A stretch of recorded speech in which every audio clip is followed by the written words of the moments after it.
자,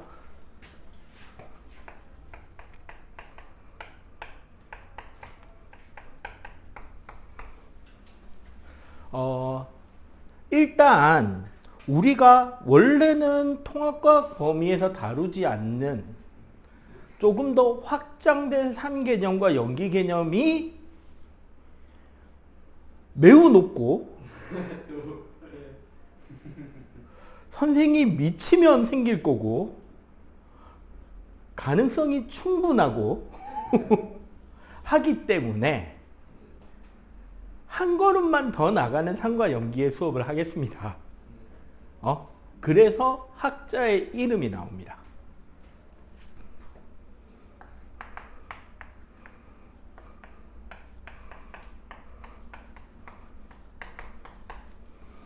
아레니우스라는 학자가 산과 연기에 대해서 뭐라고 정의를 했느냐?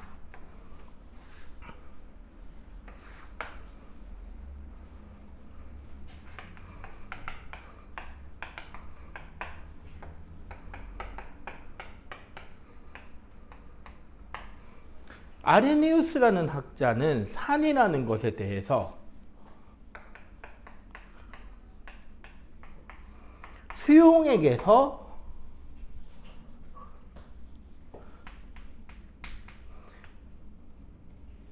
H 플러스 이온을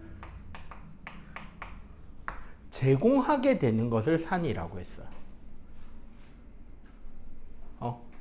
염기는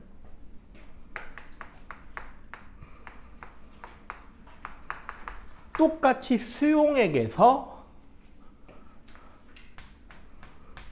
OH- 이온을 제공하는 녀석을 염기라고 했습니다.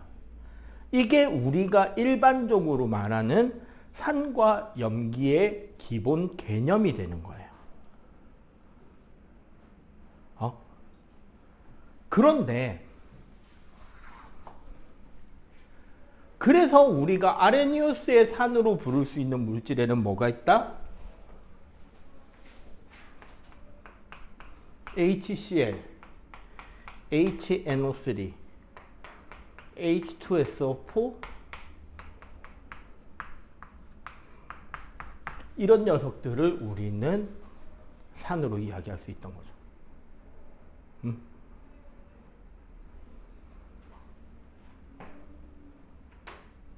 염기는 수용액에서 수산화이온을 제공해 줄 수 있는 녀석들을 염기라 그랬어요. 그래서 NaOH, KOH, CaOH2 이런 녀석들을 염기로 불렀어요. 근데 우리 염기성 물질 중에 나와야 될 것 같은데 안 나온 물질이 하나 있죠.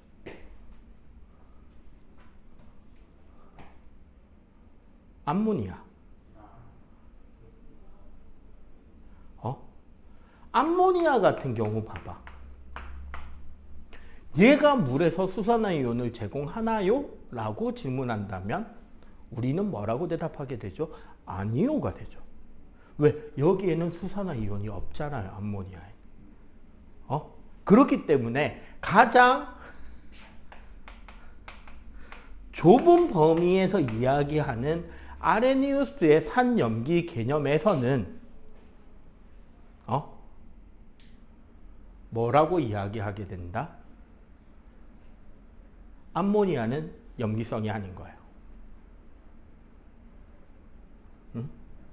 그래서 조금 더 확장된 개념이 필요하게 됩니다. 그래서 일반적으로 화학 원 레벨까지를 친다면 이 단위까지 이야기를 하게 돼요.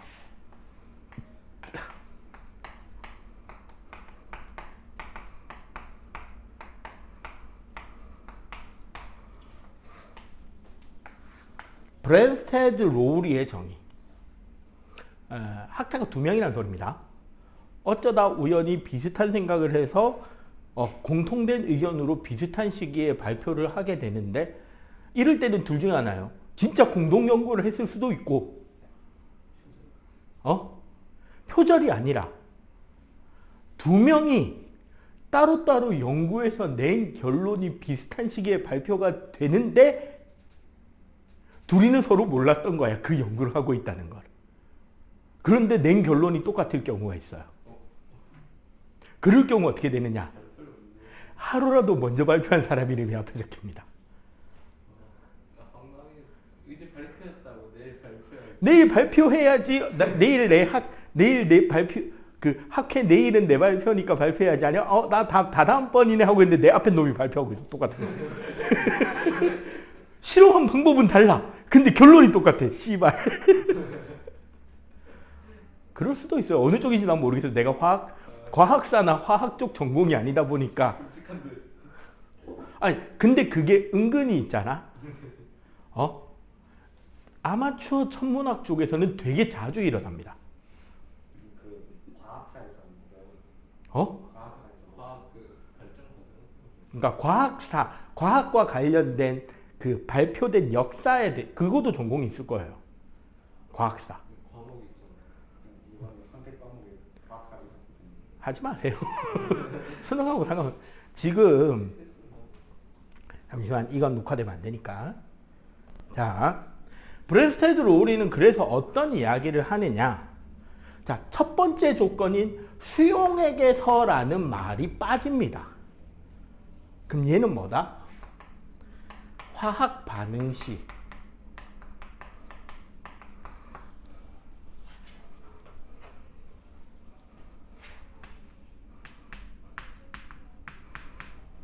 양성자를 남에게 주는 원소를 브레스테드 로우리의 산이라고 하는 거야.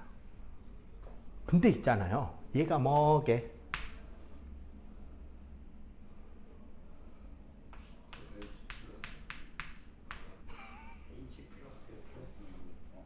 아니 H 플러스라고.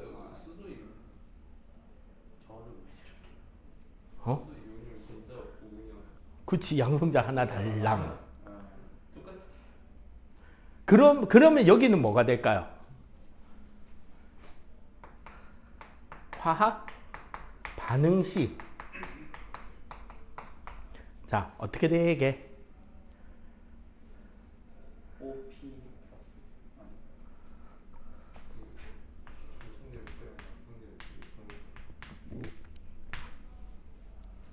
이 양성자를 받아주는 것을 염기라고.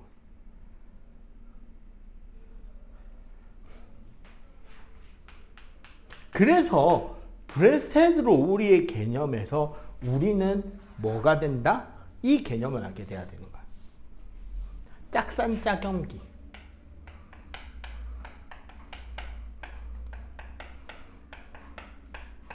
짝산짝염기라고. 물론 이거는 절대 통과해서 물어보진 않습니다. 짝산짝염기까지는 안 물어봐요, 통과해서는. 그런데 봐봐. 이 브레스테드 로우리의 개념에서 수용이 가능한 녀석이 바로 얘가 되는 거예요. 왜냐하면 NH3가 H2랑 반응을 하는 과정에서 NH4 플러스가 되고 OH 마이너스가 되거든요. 자, 요거 구조식으로 그려보면 요 브레스테드 로우리의 반응식이 이해가 돼요. 이거 가장 정확하게 우리가 통과 정도 레벨에서 쉽게 이해하는 방법은 구조식을 그려보면 됩니다. 자, NH3는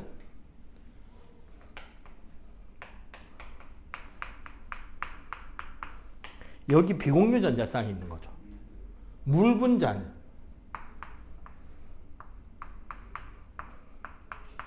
요렇게 돼 있는 거잖아.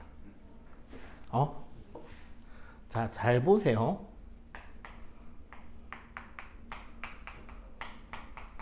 여기 비공유 전자쌍 자리에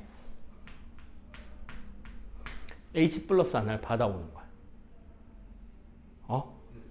그렇게 하고 그러면 어떻게 된다? 여기서 요 수소가 떨어져 나오는 거야.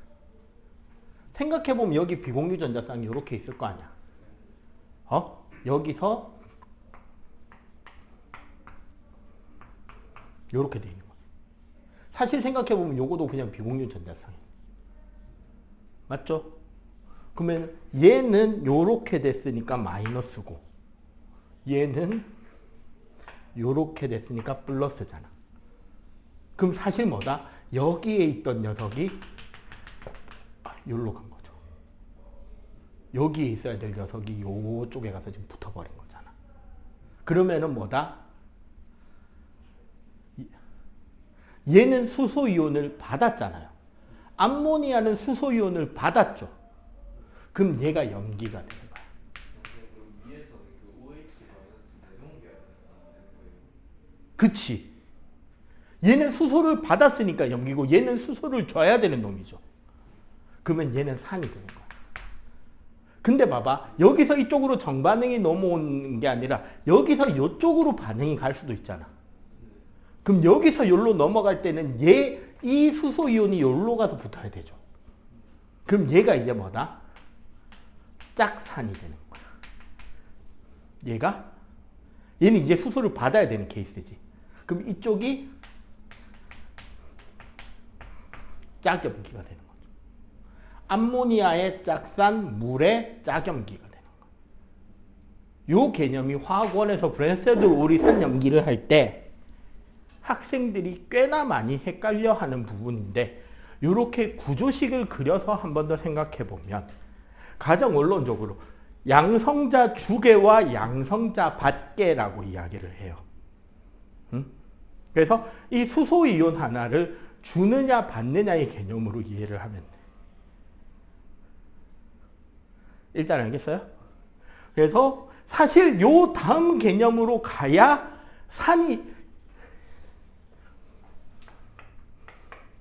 이 브랜스테드 오리 산염기 개념으로도 못 받아주는 산염기 물질이 하나 더 있습니다. 그러면 그 다음 단계가 화투에 가서 배우는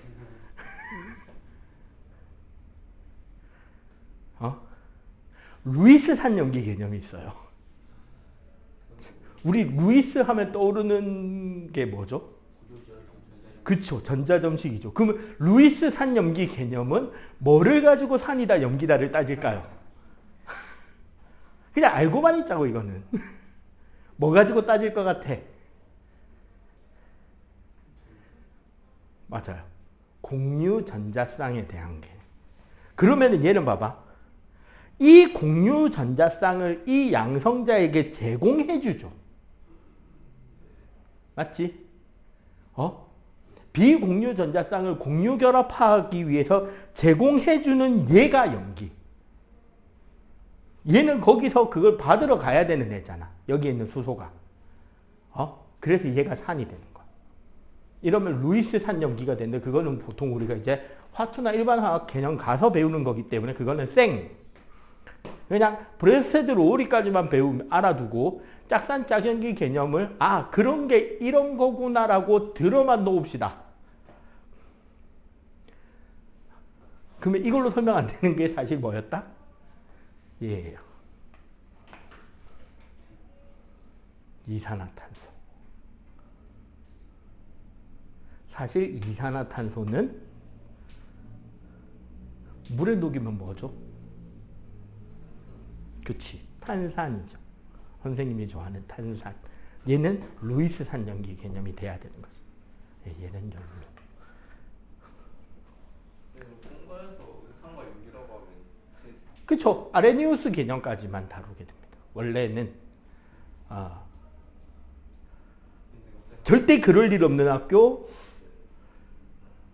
브랜스테드 오리를 가르쳐 줄지도 모르는 학교, 웬만하면 안 가르쳐 줄 학교. 아니 안 가르쳐주고 근데 예외로 이것도 산과 염기다 막 이럴 수. 그러니까 보통 우리는 암모니아를 염기에 포함시켜서 이야기하잖아요. 왜냐하면 이것 때문이야. 암모니아를 물에 녹이면 OH- 이온이 생기긴 하거든. 근데 이 OH-가 누구한테서 나온 거다? 물이 준 거죠. 사실은. 그런 차이가 있는 거예요. 아시겠어요? 자, 그러면 이제 산염기 정의는 됐고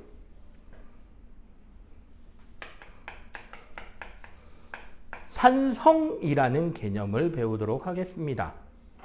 산성. 산의 성질.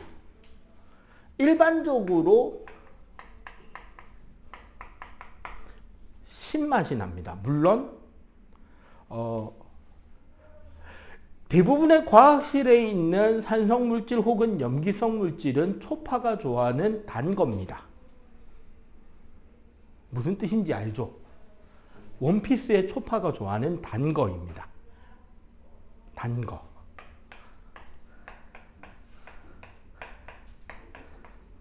단 거.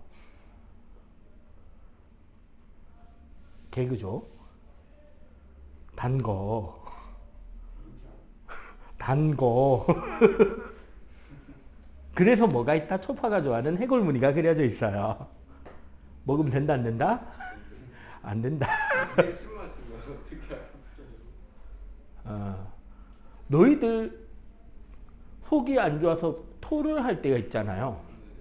토하다 보면 어느 순간부터 신물이 올라오죠. 위액에 들어있는 위산, 즉 염산이 올라온 겁니다.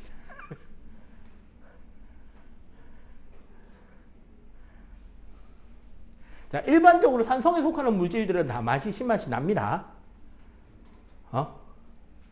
자, 그리고 산성 물질은 금속과 산을 반응시키면 수소기체가 발생하는 경우가 많고요.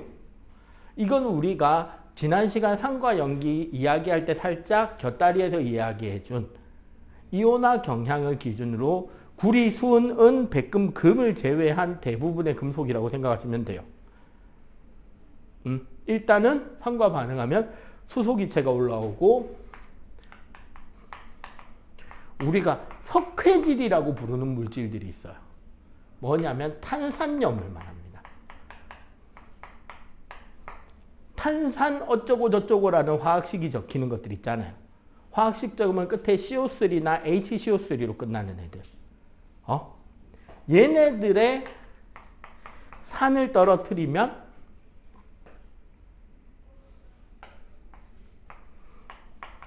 이산화탄소 기포가 발생하게 됩니다.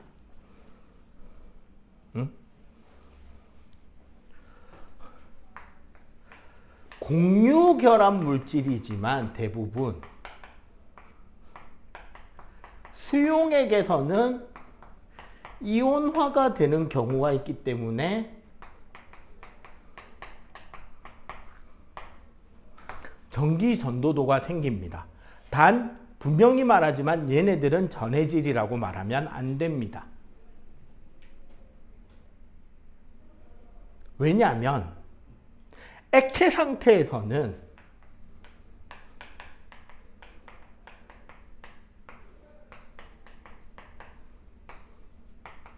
전기 전도도가 없어요.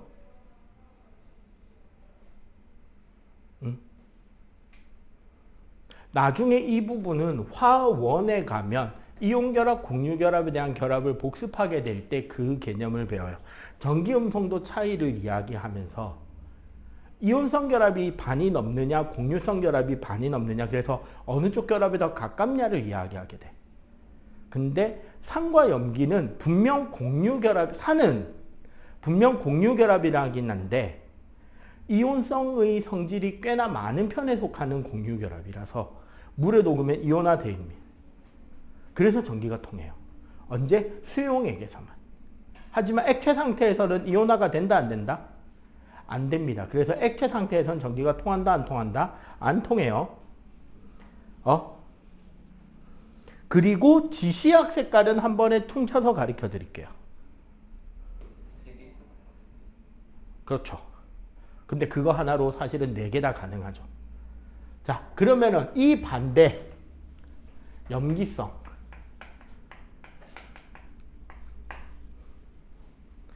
기본적으로 염기성의 맛은 쓴맛입니다. 사실 쓴맛이라는 것은 사람이 먹으면 독이란 소리예요.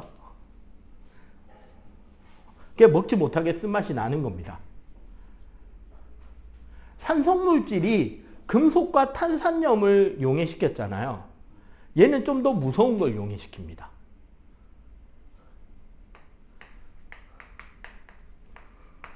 오. 단백질을 녹입니다. 그럼 제 몸에 들어오는. 네. 그 옛날 사극이나 이런 데 보면 특히 아녀자들이 자결할 때 그 사약 말고 뭐라 그러지? 어쨌거나 그 수산화나트륨 용액이나 수산화칼륨 용액을 만들어서 먹는 게 있어요. 그 빨래 비누 만들 때 들어가는 재료 중에 하나인데, 그걸 이제 마시고 피를 토하면서 죽는데 왜 피를 토할까요? 간단하죠. 식도가 녹은 겁니다. 극단적으로 이거 요즘에 써요. 뚫어뻥, 펑크린 이런 거 있잖아. 세면대나 하수구 그 배관 막혔을 때 어떤 액체가 콸콸콸콸콸콸 조심스럽게 부어놓고 한참 시간 뒤에 물 내리면 쑥 내려가는 거 있잖아요. 보통 배관이 막히는 거 뭐 때문에 막힐까요? 머리카락 때문에 막히죠. 머리카락의 주성분은 네.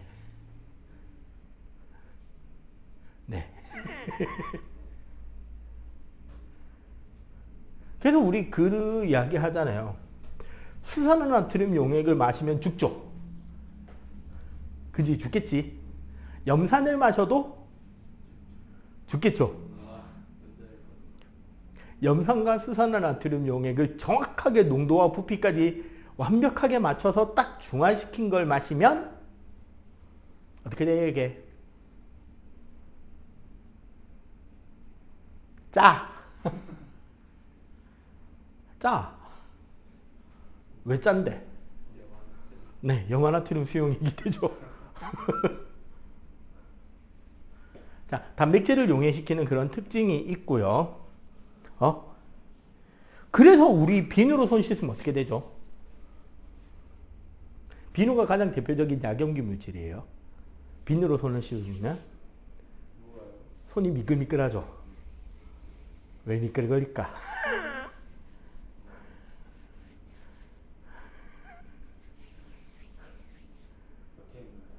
네, 우리 피부 제일 겉에 있는 이미 죽은 지 좀 된 세포인 각질 부분의 일부가 용해된 겁니다. 그래서 우리 코로나 때 초반에 요새 갑자기 지금 보니까 막 주변에 코로나 확진 때문에 결석한다는 안내들이 종종 뜨던데 학교에도 또 요새 걸려가지고 안 온 애들 종종 있죠. 네, 갑자기 있죠. 손이 왜 비누로 씻는 게 가장 좋다고 했냐면 일반적인 알코올은 그냥 균이나 바이러스에 대한 약간의 반응성을 감안시키거나 소독의 효과만 있는 거잖아요. 근데 만약에 손에 코로나 바이러스가 묻어있는 상태에서 우리가 비누로 손 씻었다.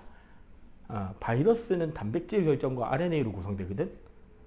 비누로 손을 씻었다. 그렇기 때문에 손 씻으라고 하는 거예요.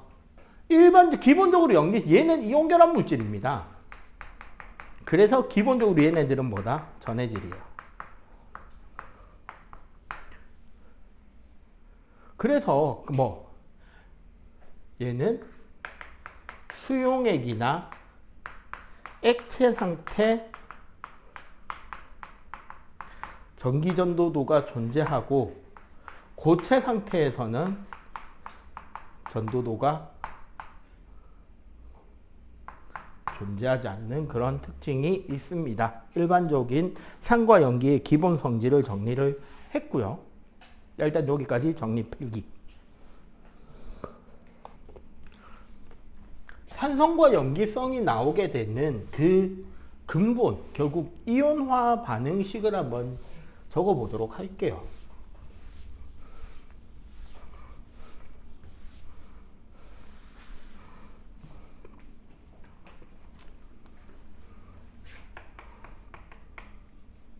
자, 우리가 알고 있는 가장 대표적인 산성 물질들 이름 한번 대봅시다. 염산,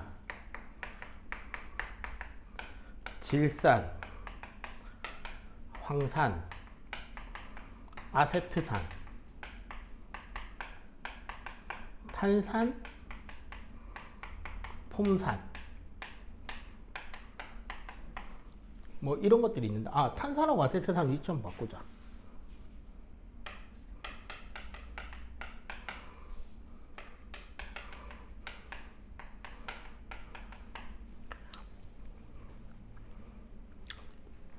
오씨, 왜 삐뚤하게 적히냐?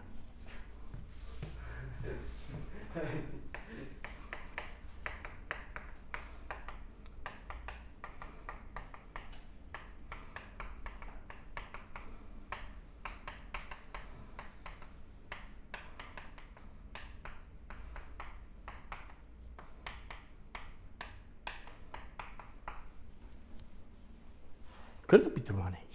몰라? 팔이 이렇게 돼서 그런갑다. 자, 염산은 HCl, 황산은 H2SO4, 질산은 HNO3, H2CO3,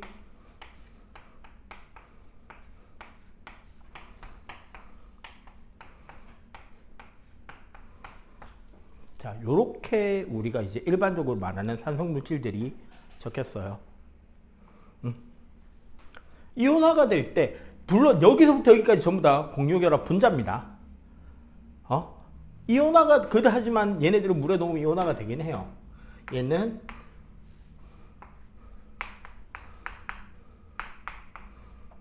H 플러스랑 Cl 마이너스.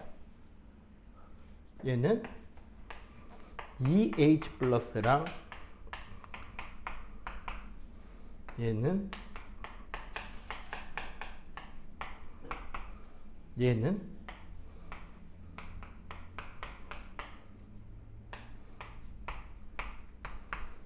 요건 좀 이따가 설명 좀 더 할 게 있고요. 자, 요거 두 개 이온화식이 제일 까다로워요. 혹시 아는 사람?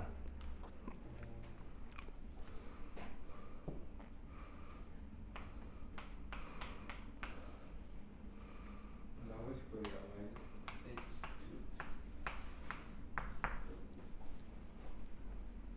구조적으로 얘가 떨어져 나옵니다.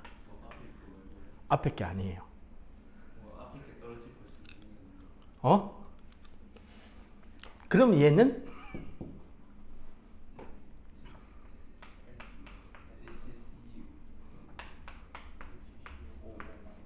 네.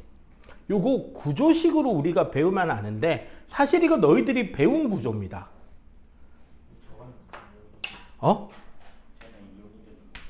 뭐? 예? 예? 폼산이요. 이거 아세트산이요. 폼산 혹은 포름산이라고도 합니다. 사실 이거 우리 COOH라는 구조 있잖아요. 여러분들 1학기 때 배운 겁니다. 이게 카복실산이에요. 아미노산 할 때 한쪽에 있었던 그 COOH 구조 있죠. 그때는 OH가 통짜로 날아갔잖아. 물에 녹아서 이온화될 때는 H만 떨어져 나와요. 자, 여기에 보면 공통적으로 뭐가 있다? H 플러스 이온이 공통적으로 있죠. 우리가 산성이라는 말은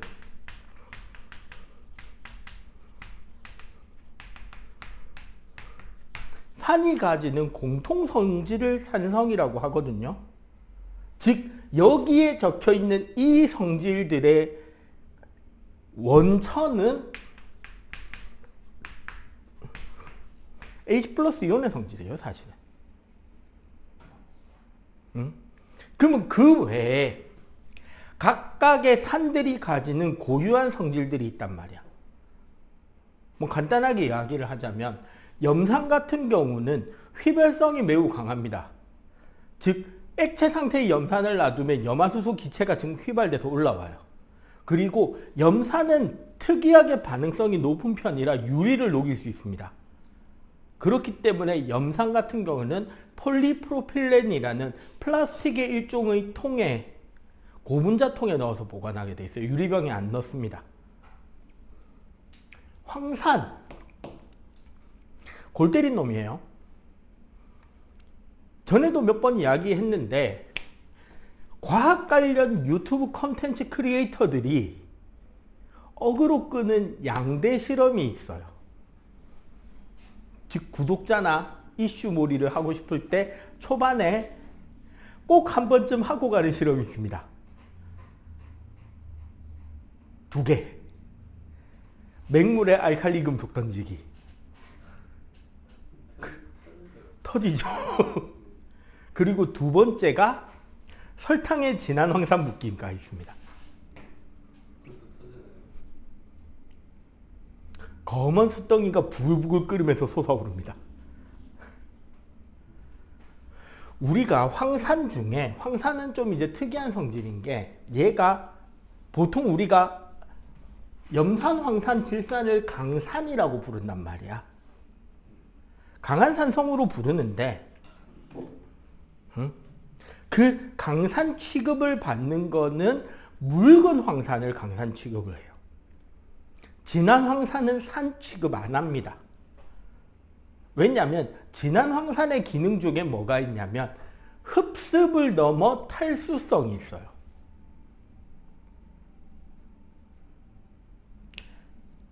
펩타이드 결합이 무슨 결합이었죠? 탈수 축합 반응이었죠. 그때 탈수가 어떻게 된 거야? 아미노기에서 수소 떼고 카복실기에서 OH 떼고 합쳐서 물이네 하고 빼버린 거잖아. 황산은 그게 가능해요. 그냥 일반적인 건조제라면, 흡습제라면 물 분자만 흡수할 수 있는 거잖아. 얘는 탈수 기능이 있어요. 뭐가 가능하냐 그래서 우리 포도당 구조가 일반적으로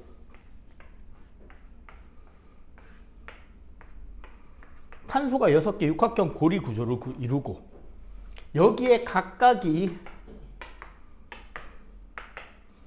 요렇게 이제 단일 결합으로 결합고리가 있을 거잖아. 하나의 OH, 하나의 H가 번갈아 가면서 연결돼 있단 말이야. 그러면 우리 건조 상태의 포도당은 수분이 있어요, 없어요? 물이 없죠. 황산을 여기에 들이부으면 니 떨어져 나오고 물이 내 꿀꺽이 가능한 거야. 그게 탈수예요. 그러면은 설탕이나 포도당에다가 황산을 부으면 거기에 분자 내에 있던 수소와 수산화기를 자기 혼자 다 꿀꺽 해버리고 뭐 해버린다? 탄소 덩어리만 남기지. 그러면서 열을 내거든요. 그래서 부글부글 부풀어 오릅니다.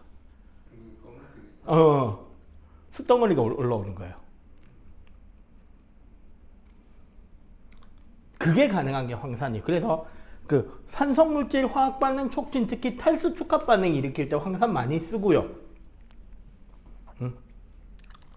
그리고 실험실에서 강하게 건조시켜야 될 거리들 있잖아. 산성물질의 건조기에 진한 황산 넣어가지고 건조시키는 경우도 있습니다. 밑바닥에. 황산을 담그는 건 아니고요. 그러니까 이런 식으로 밑에 얘가 있고 여기에 이제 이렇게 망으로 돼 있고 여기에 덮개가 딱 덮이는데 밀봉으로 여기에 다른 물체들 얹어 놓으면 얘가 습기 쫙 빠고 바짝 마릅니다. 그러면 어느 정도로 잘 마르느냐, 이게 우리 황산굴이나 염화굴이 있잖아. 파란색 고체 결정이죠. 그건 결정수라고 내부에 물이 들어있는 거거든. 여기에 넣어 놓잖아. 한 흰색 가루가 돼서 다 풀어져 버려요. 수분 다 뺏기고. 그게 가능한 물질이에요. 됐지? 질산 같은 경우는 특징이 갈색병에 보관합니다. 그리고 어두운 캐비넷 속에 넣어서 보관해요. 왜? 자외선을 맞으면 분해돼 버립니다. 그래서 태양빛이 닿지 않도록 진한 갈색 약병 있잖아. 거기에 넣어서 캐비넷 속에 보관하게 되고요. 탄산은 내가 왜 별표를 쳤냐면 난 개인적으로 이 화학식이 잘못됐다고 이야기하는 편이긴 해요. 물론 고등과정까지는 이 과정이 맞습니다만 실제로 얘부터 약산이란 말이야. 응? 강산과 약산의 차이가 뭐냐면요. 얘네들 분자라 그랬잖아. 상온의 물에 분자 100개를 던졌을 때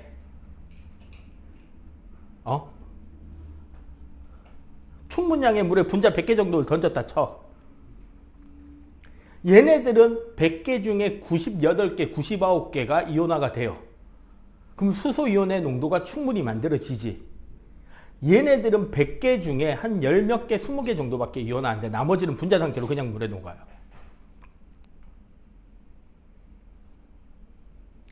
그럼 수소이온의 농도가 준비가 된다, 안 된다, 충분히? 안 되겠지. 그래서 약산성이야. 그래서 얘는 이렇게 쓰기도 합니다.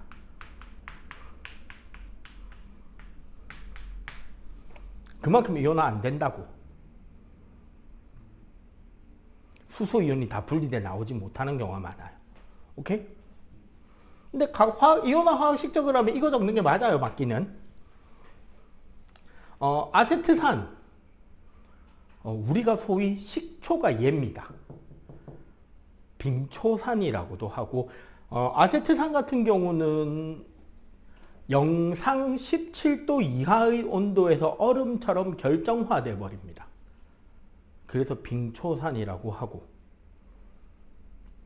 요즘은 이제 정말 보기 힘든데 가끔씩 어디 시골 장터나 수학여행 그런데 관광지 같은 데 가면 뭐 무좀 제거용 목초액이라느니 하고 파는 뭐 비전에 이상한 약품이라고 파는 게 사실 이거 넣어서 파는 경우 많아요. 무좀 있다고 그거 발랐다가는 발 작살납니다. 자, 폼산. 성과 이름이 비슷한 유명인이 있죠. 그 갈릴레오 갈릴레이 이후로 이름하고 성하고 비슷해서 사람들 헷갈리게 만드는 양반이 있어요. 소설가입니다. 주요 작품의 이름은 개미.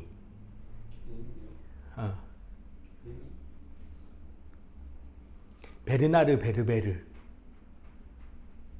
라는 소설가의 작품이 이름이 개미예요. 거기 보면 개미들이 서로 이제 전쟁할 때 막 산성침을 뱉는다고 하는데 그 개미산이 얘입니다. 대부분의 곤충들이 가지는 곤충독이 가지는 산성물질이 아세트산 아니면 폼산이거든요. 그래서 곤충한테 물렸을 때는 뒤에 중화반응 가서 배우겠지만 뭐를 바른다? 약염기성 물질을 바르면 부어오르는 독이 중화돼서 깔아줍니다. 오케이? 공통적으로 수소이온이 성질을 나타낸다는 걸 기억하면 좋을 것 같아요. 자, 그렇다면 얘처럼 염기도 그 이온화식이 있겠죠.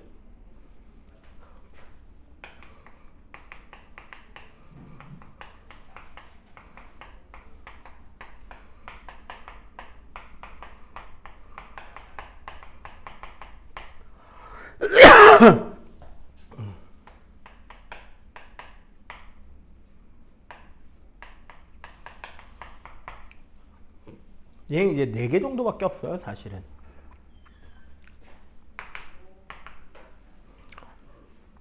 위에 3개는 확실히 염기성이다라는 걸 강하게 외치고 있죠.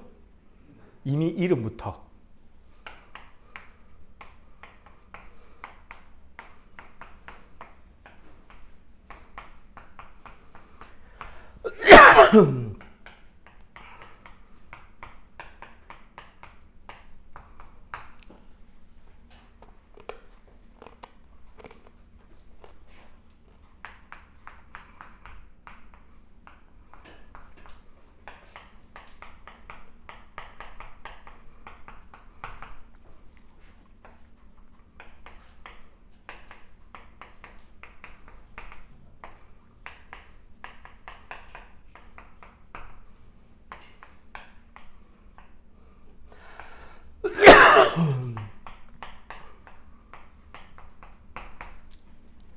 자, 염기성 물질을 봐도 공통적으로 뭐가 보인다?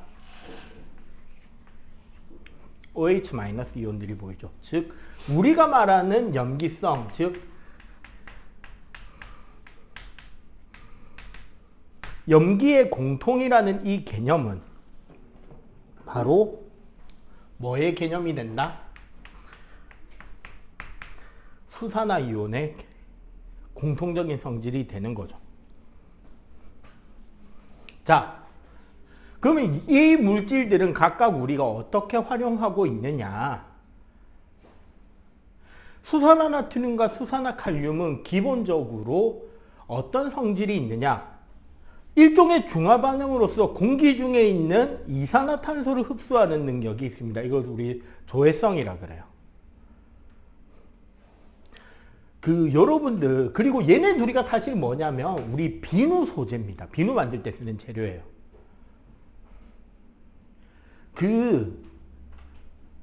학교에 보면은 우리 세면대 있잖아. 운동 마치고 화장실 올라오는 데서 뭐 간단히 손 씻는 곳이나 아니면 화장실에 보면은 손 씻고 하는 청소 용구함하고 들어있죠. 거기 보면 아마 여러분들 집에서는 정말 쓰는 걸 본 적이 없을 만한 대형 고체 빨래 비누가 있지. 보통 오렌지색이거나 파란색의 덩어리 비누. 가루 비누나 액체 비누 말고 있는 경우가 있을 거예요. 일단 해고는 확실히 있습니다. 무궁화 비누라고 파란색이나 오렌지색의 커다란 덩어리로 된 빨래 비누가 있어요. 근데 얘네들이 원색깔을 띠고 있는 거를 잘 못 보고 평소에 보면 어떻게 돼 있느냐. 껍질에 허연색 가루로 덮여 있는 걸 볼 수 있거든. 그게 뭐냐면 공기 중에 있는 이산화탄소를 흡수해서 탄산나트륨이나 탄산칼륨이 되어 있는 상태인 거야. 그래서 이산화탄소를 흡수할 수 있고, 그리고 둘 다 수분도 흡수 잘합니다. 즉 건조제로 쓸 수 있어요. 옛날 수능에서는 되게 많이 다뤘던 부분입니다. 그거 가지고 내가 태운 탄화수소 화합물이 화학식이 어떻게 되는지 같은 거 역추적해내는 거. 옛날 수능에 되게 많았던 타입. 교과서 개정되면 현재는 안 나옵니다. 유기화학을 안 하기 때문에. 둘 다 비누 소재라 그랬는데 재밌는 특징이 있어요. 여러분들 집에 고체 빨래, 고체 세수 비누 있잖아. 손 씻고 발 씻고 세수하고 뭐 샤워 같은 데 할 때 쓰는 비누 보면 불투명한 비누가 많고 가끔씩 보면 투명한 비누도 있죠. 고체 형태의 비누인데 보통 불투명한 비누도 많고 아예 안쪽이 다 보일 만큼 투명한 유리알 같이 생긴 비누도 있잖아. 그 차이가 뭐냐면 요 두 개 차이예요. 보통 비누는 얘, 투명 비누는 얘.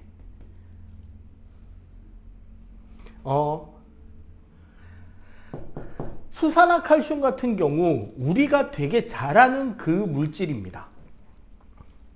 기본적으로 사실 수산화칼슘은 물에 잘 안 녹긴 한데 물에 녹이면 100% 가까이 이온화가 되면서 한 이온 1몰이라는 그 묶음 단위가 이온화가 되면 2배의 수산화이온을 내놓는 특징이 있죠.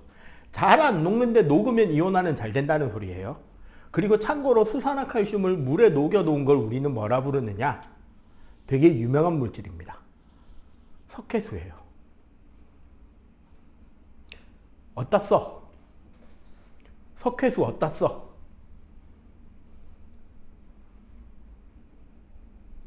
몰라? 기억 안 나? 네. 석회수에 입김을 불어넣으면 뿌옇게 된다. 사실 이거 여러분들 앞에 이온 결합 이야기할 때 한번 배운 내용이기도 해요. 뭐냐면 탄산칼슘 앙금 생기는 겁니다. 여기에 이산화탄소 딱 반응시켜 봐봐. 그럼 생기는 게 CaCO3, H2O 생겨요. 탄산칼슘 우리 이온 물질 검출할 때 앙금 생기는 거 배우잖아요. 그게 아까 낳는 거고. 아까도 말했지만 암모니아 같은 경우는 물에 녹아서 수산화 암모늄이 되고 얘가 암모늄 이온과 수산화 이온으로 이온화되는 거죠. 그래서 얘는 아레니우스 범위보다는 브랜스테드 로우리 범위다. 자, 그리고 여기서 지시약 이야기를 좀 할게요. 원래 지시약이라는 거는 수소이온과 결합한 상태냐, 수소이온과 분리된 상태냐에 따라서 색깔이 다르게 나타나는 물질들이 지시약입니다. 저 자연드림 저 물이 알칼리수라고 돼 있냐, 산성수라 돼 있냐, 뭐 중성수라 돼 있냐? 우리 저거 pH 한번 측정해 볼까? BTB 들고 와서 한번 부어 볼까? 조금 종이컵에 물 따라 놓고. TV 여기 있어요? 어. 있어요. 이 하나에 있어요. 내가 우리 큰나래 학원으로 그 이적해오기 전 10년 전에 그 전에 있던 학원에서 훔쳐왔어요. 정확하게는 옮겨온 뒤에 훔쳐왔어요. 얻어왔어요. 내가 큰나래 학원 입사하기 전에, 그러니까 내가 그때 전에 있던 학원에 내 앞에 있던 과학 선생님이 실험과학을 했었대. 학원에서. 저기 안락동에. 뜨란치 아파트 쪽에. 그런데 실험과학이 유행이 한번 확 타다가 깔아앉아서 실험 도구가 막 내가 받은 강의실 안쪽에, 원래는 그게 교무실 자리였던 것 같아. 교무실 안쪽에 우리 탕비실이라 해서 뭐 싱크대도 있고 간단하게 뭐 차 같은 것도 끓여 먹을 수 있고 그런 공간이 있었는데, 그걸 그냥 온갖 잡동사니 쓰레기 창고로 만들어 놓고 거기 그냥 열지 마시고 앞에 강의실 쓰라 그러더라고. 근데 들어가 봤더니 그냥 컴퓨터 낡은 부품하고 그냥 대충 쌓아놔서 공간이 어지러운 거야. 출근해서 하루에 한두 시간씩 한 보름을 치웠더니 충분히 치우고 내가 싱크대까지 왔다 갔다 하고 싱크대도 쓸 수 있더라고. 그러고 여러 층 쓰던 거 한 층 치운다고 위층에 그 창고 있는 거 좀 물건 버릴 거 버리고 챙기실 거 챙기라 그러길래 올라갔더니 온갖 약품이 가득 들어있네. 막 검정기 있고 막 그런 것들이 막 다 있는 거야. 그래서 그 중에서 챙길 것만 내가 수업하던 강의실로 챙겨 내려와서 캐비넷 안에 넣어놓고, 염산도 있더라. 그래가지고 그 중에 그만두고 이제 이쪽으로 올 때 필요한 거 몇 가지만 이제 들고 나왔는데 그 중에 BTB 한 통을 들고 왔어요. 그래서 참 지금 선생님 책상에 BTB가 있습니다. 자, 지시약이란 아까 말한 것처럼 산성, 중성, 염기성에서 그 액 색깔이 바뀌는 모든 종류의 약품이 지시약이에요. 극단적으로 그 항산화성 물질, 우리 몸에 좋다는 땡땡베리류에 들어있다는 안토시안이라는 영양소가 있거든요. 안토시안 혹은 안토시아닌. 보통 이제 블루베리, 블랙베리, 아사이베리, 땡땡땡베리 이런 데 좋다. 몸에 좋고 눈에 좋고 한다고 들어있는 그 물질인데, 얘가 여러분들 초등학교 때 배운 그 지시약의 색깔 변화를 일으키는 물질이에요. 자주색 양배추액, 장미꽃 시험지 이런 거 있었죠, 초등학교 때. 그 자주색 양배추 물에 푹 끓여내서 나온 물, 산성, 중성, 염기성의 색깔 바뀌는 거 있잖아. 그게 이 안토시안이라는 색소 때문이고, 또 저기 달맞이가 하니까 많이 심어져 있던데 수국 있죠, 수국. 꽃 중에 수국이라는 꽃 있잖아. 보면은 같은 수국 같아 보이는데 꽃마다 색깔들이 조금씩 다르죠, 나무마다. 그거 정확하게는 그 나무 밑둥에 토양의 산성도를 변화시키면 꽃잎의 색깔이 바뀌어요. 왜? 그 수국 꽃잎의 색소가 뭐다? 안토시안입니다. 그런 거가 다 지시약이 될 수 있는 것들이에요. 그런데 그런 것들까지 외우기가 좀 힘들고 우리가 자주 쓰는 것만 색깔을 좀 외워야 될 필요가 있을 거 아니야.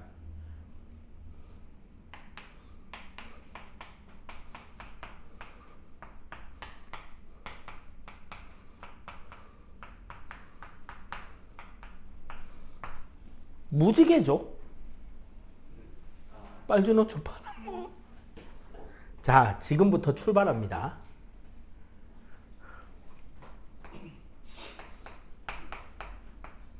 페놀프탈레인 용액에 지시약 색깔입니다.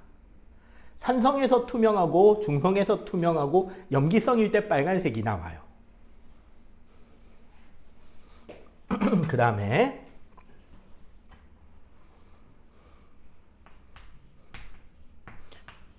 메틸 오렌지의 지시약 색깔입니다. 여기에는 빨주노라고 되어 있지만 실제로는 빨노노처럼 나와요. 왜 그런지 좀 이따가 다시 설명해 드릴게요. 그래서 메틸 오렌지는 산성에서 빨간색이 나타난다라는 게 특징이에요. 페놀프탈레인은 언제? 염기성에서 빨간색이 나타난다. 그리고 우리가 가장 대중적으로 많이 쓰는 지시약. 네. 브론, 티몰, 블루, BTB 용액은 산성, 중성, 염기성, 중성에서 녹색을 띱니다. 자, 아까 페놀프탈레인하고 메틸오렌지가 색깔이 좀 애매하게 쏠린다 그랬잖아요. 그 이유가 뭐냐면 우리 pH 7이 중성이잖아.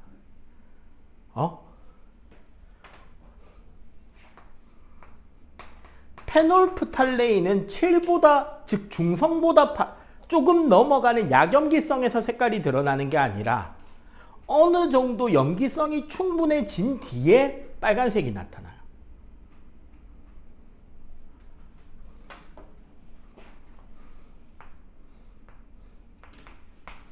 아까 이야기한 메틸오렌지는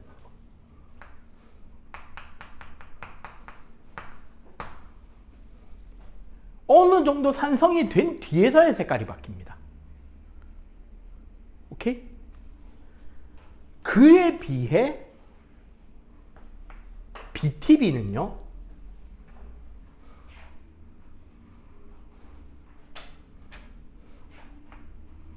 약간 이런 느낌이에요. 여기는 청색, 여기는 노란색. 딱 중성일 때 녹색.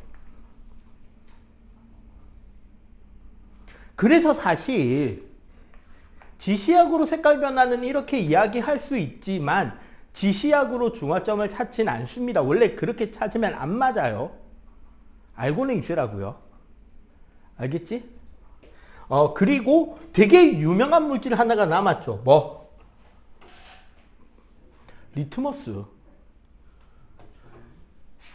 여기랑 파란색을 딱 찍으면 돼요. 산성일 때 빨간색, 염기일 때 파란색입니다.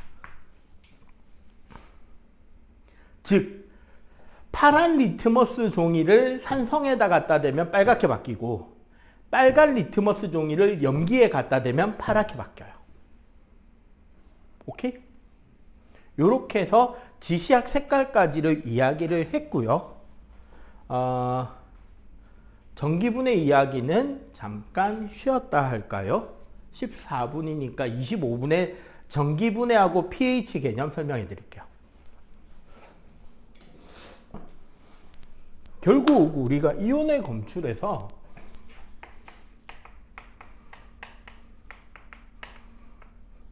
전기분해와 관련된 이야기를 좀 할게요. 지금 우리 226쪽, 227쪽에 있는 산성을 나타내는 이온 확인, 염기성을 나타내는 이온 확인이 있죠. 자, 저기 봅시다. 뭐?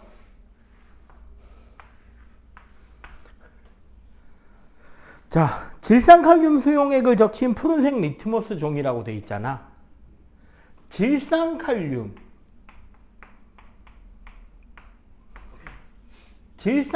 칼륨이온과 질산이온. 질산칼륨은 중성이기 때문에 색깔이 변한다, 안 변한다? 안 변하죠. 그리고 저기에 뭐가 들어갔다? 묽은 염산을 적신 실을 갖다 댄 거잖아. 그러면 무슨 이온이 여기 있을 것이다? H 플러스랑 Cl 마이너스 이온이 있겠죠. 여기에 전극을 어떻게? 어느 쪽이 플러스야, 지금? 오른쪽이 플러스 극이죠. 여기에 플러스 극, 여기에 마이너스 극을 놔두면 봐봐. 음이온들은 플러스 극을 향해서 이동하겠죠. 양이온들은 마이너스 극을 향해서 이동해 갈 거 아니야. 근데 문제는 뭐다? 이 종이가 질산칼륨 전해질을 발라놓은 무슨 종이? 푸른 리트머스 종이죠.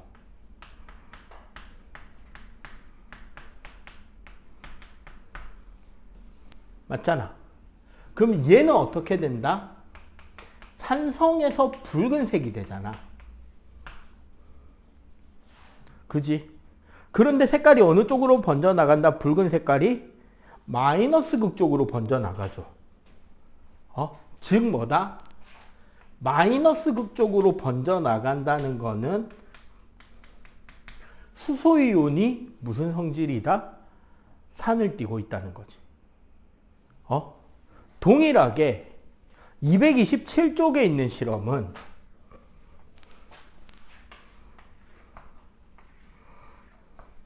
똑같이 전해질인 질산칼륨과 함께 이번엔 뭐를 떨어뜨려 놨다? 수산화나트륨을 떨어뜨려 놨죠.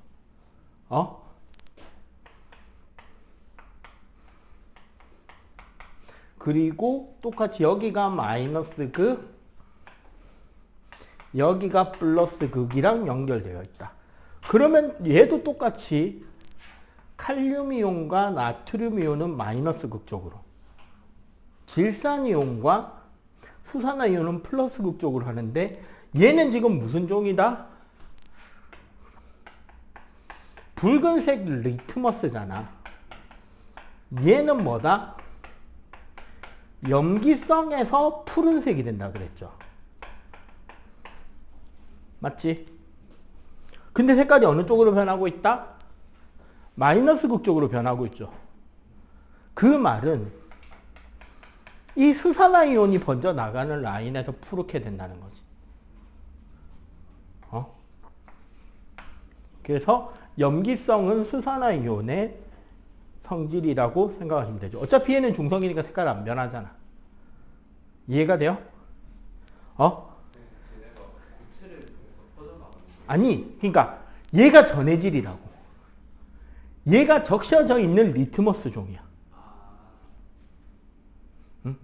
그래서 실제로 우리 물티슈 저기에 BTB 떨구잖아요. 노랗게 나옵니다. 저기 약산성 전해질이 발려져 있어요, 이미. 오케이? 요거 두 가지 실험은 이해가 되죠? 자, 그리고 이제 pH.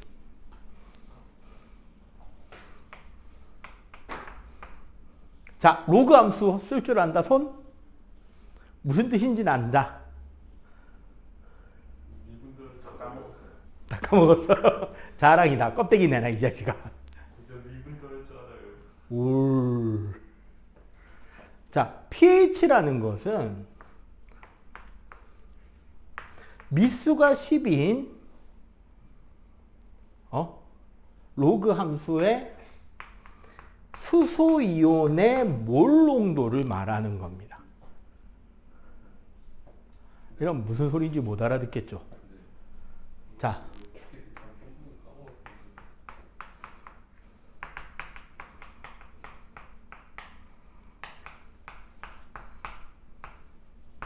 자, 이 H 플러스에 대괄호를 쳐놓은 건 수소이온의 몰 농도라는 건데, 자,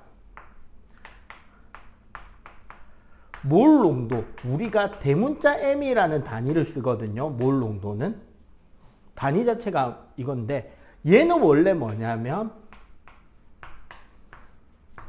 용액 1리터 안에 몇 몰의 입자가 녹아 있느냐를 따지는 게 몰 농도라는 농도 개념이에요.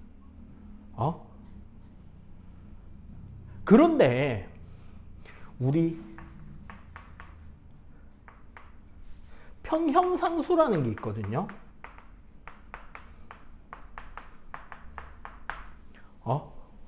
평형상수 K에 대한 물의 값이 KW, 물의 평형상수라는 게 있는데, 요건 이제 화원 설명입니다. 대충만 할게요.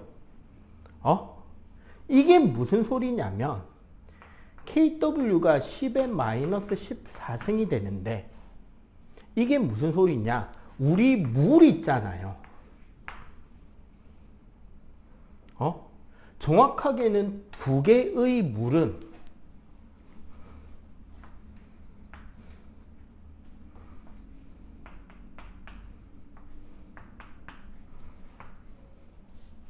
H3O 플러스 이온.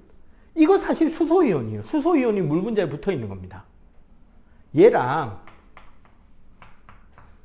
수산화 마이너스 이온으로 우리가 아무리 중성인 증류수라고 할지라도 물 분자의 극히 일부는 이렇게 이온화돼서 존재하거든요. 그럼 저기 부으면 저렇게 나눠요. 아니 그러니까 물 자체가 이렇게 분리가 돼 있는데 얼마만큼 분리가 돼 있냐면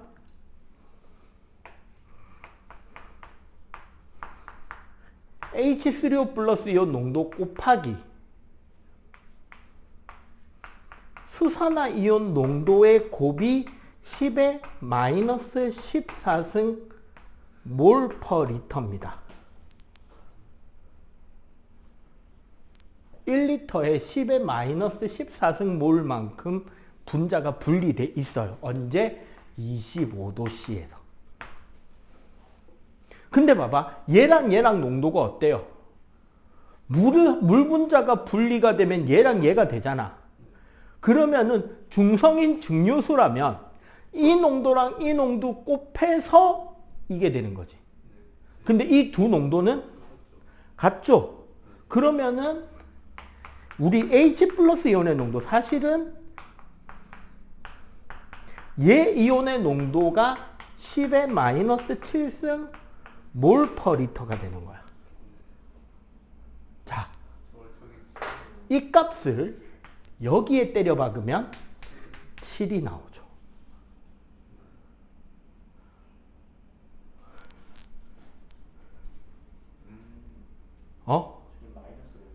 그치, 마이너스 로그라서.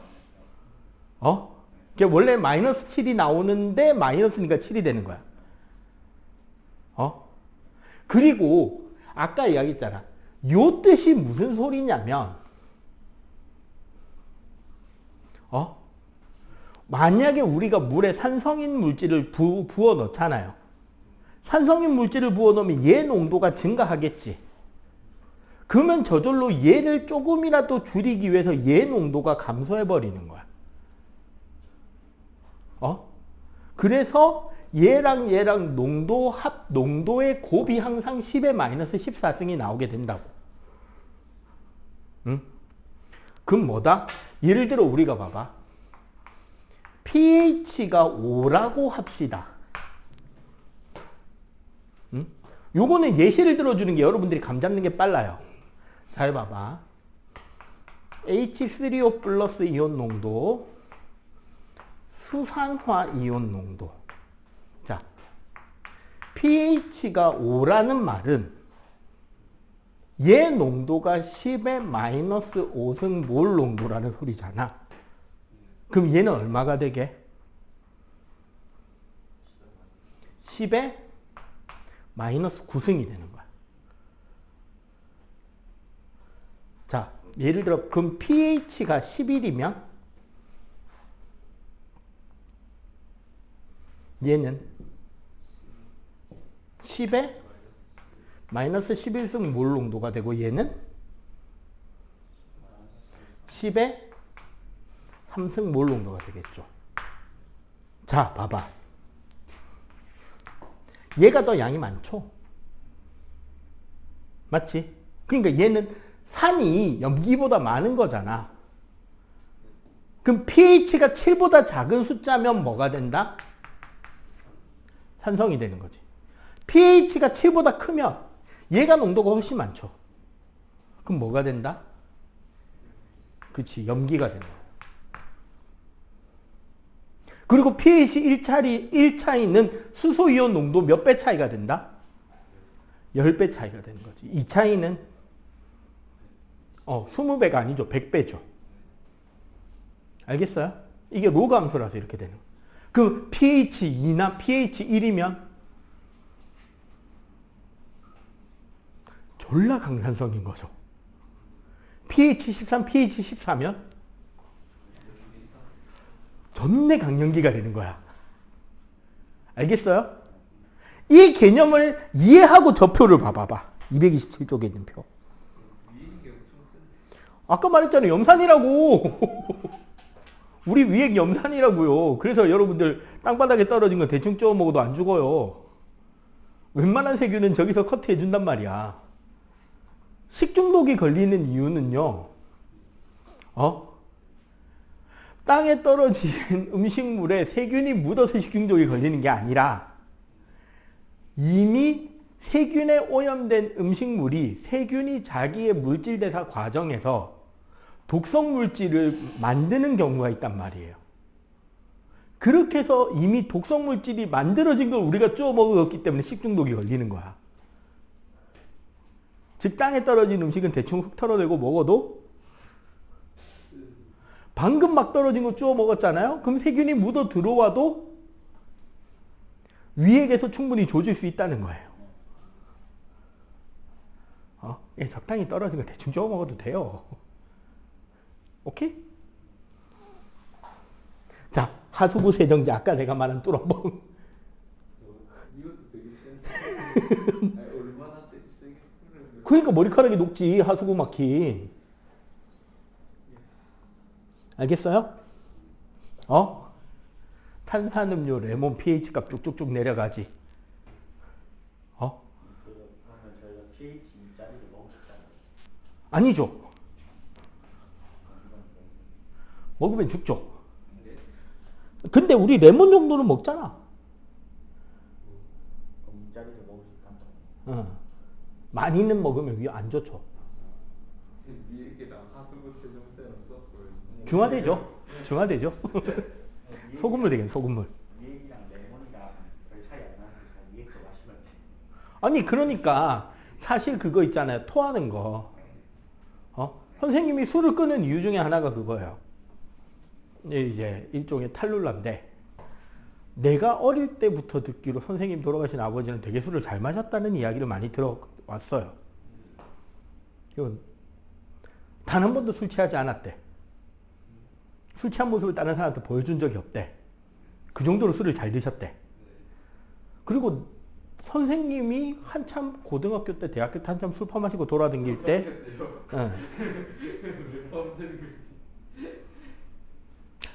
나 너네 선배다.